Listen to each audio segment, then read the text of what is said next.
Very different.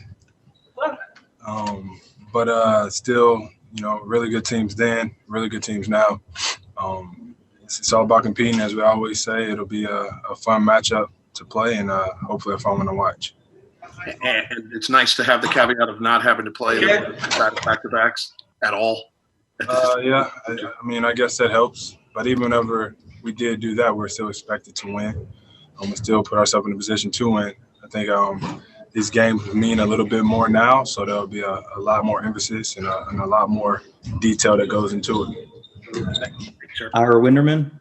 Jimmy, the last round seems to at least have started as more of a singular challenge against Giannis. Shut down Giannis, build the wall, deal with the consequences. How different is it when you play a team with so many weapons, with Kemba and Tatum and Brown, maybe even getting back Gordon Hayward as well? How different is this than maybe what you faced in the previous round? I think every round, every game that you go into, there may be a different scout report, a different scheme that goes into it. They got some really, really good players, but as do we. I still believe we can't be too focused in on them. We got to worry about what we can do and play our best style of basketball on both ends of the floor, because that's what we've been doing all year long. That's what we're going to continue to do. And I think that's what's going to put us in the best position to win is worrying more about the Miami Heat. Speaking of that, and you guys have been confident all along, just that it's all about you.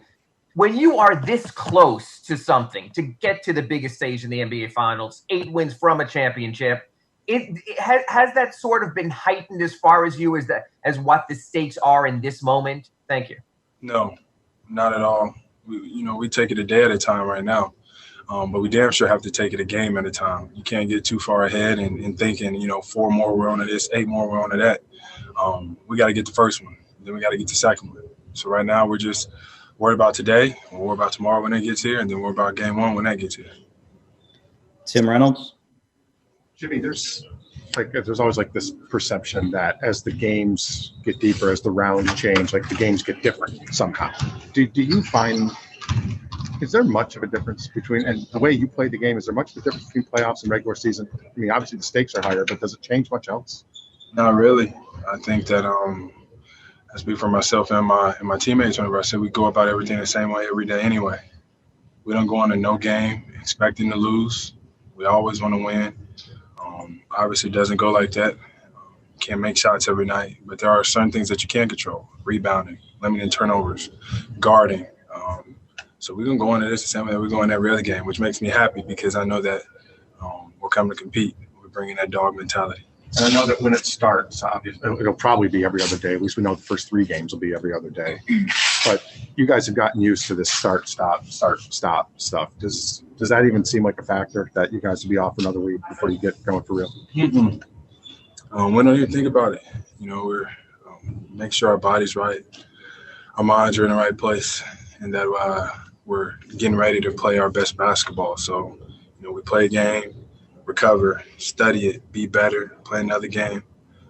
I think that's what this is. Any circumstance that this game has ever threw at us, we found a way to make the most and the best out of it. This is just another example. It's going to be very, very fun for these guys. Malika Andrews. Jimmy, I know you're focused on yourself, but when you do know who your opponent is, does that either change anything mentally in terms of being able to visualize things as you're going through drills or whatnot, or actually physically change anything in practice? Not at all. I believe that. I think that we all think that we're the better team. We all think that we're supposed to be here. And that's the way that I think. That's the way I love the way that our guys think like that as well, because I think confidence and your mental is the majority of this thing. We always talk about beating the bubble. I think we've been done a great job of doing that thus far. So going into these games, it's about us. We're in control of our destiny right now. So it's just, when you're thinking about it going through practice, it's just like a shadowy black blank figure. It could be any person that slides into that. We just out there hooping, having fun, competing. And it's kind of like whoever's in our way next. You can't go around them. You got to go through them. So for us, right now, it's the Boston Celtics. Anthony Chang. Hey, Jimmy, I know recently you said, Dwyane has been reaching out to you. You've never played in the Eastern Conference Finals. Do you reach out to Dwyane or any other guy kind of leading up to this series, or is it more just continuing what you've been doing? I do, but a lot of the times it's not about basketball. I got to take my mind away from the game some way, somehow. It's always about checking in on people's family and make sure that they're doing okay. We know what the basketball part of it brings. But like I always say, you could say that there are more stakes on these games, but we still have to go about it the same way. We can't change in any way like that. So for us, I love talking to D Wade or whoever it may be, but it's more so just about life. It's kind of tough being here in this bubble, so you got to check in on your people. Clay Ferraro. Hey, Jimmy, Goran just said if you have to look to the past to get ramped up for anything like this and there's something wrong with you. And yet there is a kind of a fun history between these two franchises. And being the competitive guy that you are, you look back and Pat Riley and Danny Ainge have had back and forth. You and Marcus Smart, the big three versus the Celtics version of it. Does that make it even more fun for you to have a situation like that? Not really. To tell you the truth, I think those teams were way better than the teams that we got now. You talk about having D Wade and Bron and C Bosh. Those are some hellified players. I think the Heat now are just stuck with me, and I think I'd rather have D Wade. But looking at it now, I think it's fun to say that it's a rivalry and it's the ultimate level of competing. And you talk about the back and forth between Coach Pat. It doesn't surprise me any. I love it. And that's why, we are who we are. Because the head of our snake, him, he's like us. Gary Washburn from the Boston Globe. Can you talk about your relationship with Jay? You guys obviously played college together. You guys faced off in that Bulls-Celtics series a few years ago. There was some trash talk going on. And what was your reaction when you guys acquired him, and how you guys have bonded since he's been here? I think it's been great for me.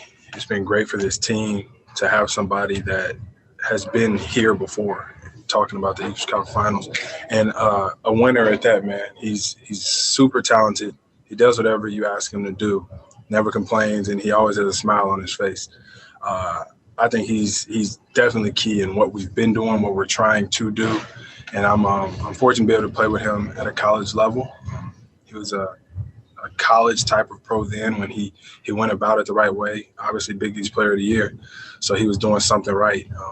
He led Marquette to I don't know what they make it to, something. They won the Big East, so got to speak for itself. But I'm glad that he's on my team right now. Yeah. Sherrod Blakely, NBC Sports Boston. Hey, how's it going, Jimmy? I had a quick question for you. You talked a little bit earlier about just, that balance, talking to D-Wade, kind of, how tough it is in the bubble from a mental standpoint, trying to connect with your people outside. Can you speak to the importance of finding that balance with that part of being there, but also being locked in from a mental toughness standpoint? And how important is that going to be in this upcoming series with you guys in Boston? Yeah, I think, mental is everything. But you're always a person before you're a basketball player. So, you always want to make sure that your family's okay, your friends, all of that. And D-Wade's been huge to me since before I was even in the league. But he's just an incredible human being who cares, obviously, about the Miami Heat organization, obviously about our players, but about me as a person. So, I think it helps to realize life isn't always all about basketball. But when it is about basketball, in between those lines, you got to be able to lock in, you got to be able to focus, and you got to come out with a dub. So I think there's a fine line in between being concealed in basketball 24/7. But you definitely need to be able to get away from the game, and I think we've done a great job of balancing that here. Mark Schwartz. Jimmy, Ira asked earlier about the battles that you've had with Marcus Smart, and there's few players in the league that have the same kind of dog mentality that you have, and Marcus Smart has that. What kind of opportunity is it to go head-to-head with a guy like that, and how will the tone of the series be set by the kind of plays that you make against each other from a dog standpoint? he's just another opponent that I get the opportunity to go up against. I'm not going to sit here and make it about me versus him because that's not the case. I don't think he can win it by himself with the Celtics. I can't win it by myself with the Heat. So we're going to focus in on how we can help our team win and not make it a one-on-one, me versus him, him versus me. Nah, not that. Tim Reynolds. I got to ask you earlier, Jimmy, when you, a year ago, as crazy as that sounds, when you had Tyler working out with you in Chicago or wherever that was, how much of that was you showing him the ropes, but how much of that was also you figuring out what you had in him too? A little bit of both. I think it was to getting to know the kid a little bit, and obviously knowing he's from Milwaukee, which is where I went to school, my rook. But he just showed me how hard he works and how he doesn't like to lose because I beat him in medicine ball volleyball every time we played, by the way. But to me, that showed a lot because he kept coming back and was like, yo, I'm going to win this time. I'm going to win this time. The work was always there, early morning, afternoon, night. So it's no surprise to me that he's been playing the way that he is. Isn't medicine ball volleyball at 6 in the morning cruel for a 19-year-old? Yeah, it'll be all right. You grow into it after a while. Cooper Moorhead. Hey, Jimmy, we've already seen Indiana and Milwaukee chase certain matchups that they want to get after. I know you aren't worried about anybody competing, but as a team, how can you guys best handle the pressure that's going to be put on those individual matchups that Boston will chase? It's all about competing. You could do anything that you think that you could do that you want to do. That's all defense is effort, paying attention to scout report, knowing what guys are going to do. We got guys that bury themselves in the scout, bury themselves in film. So I'm not too much worried about it. But they do got some players. They got some hoopers that can put the ball in the basket. But as do we. So it'll be a good one. And last question, Wes Lammy, go ahead. Walk around. Jimmy, obviously you shared the confidence of the team, and obviously in the Milwaukee series, you shared that you're not shocked by what you guys did against Milwaukee. How do you guys embrace that term underdog, obviously possibly going into this series? I think that's a term that everybody else uses. We don't really use underdog. We may say that we have a chip on our shoulder, but I don't think that we're the underdog. I think that we're a really good team. We play together. Everybody knows their role. We just compete.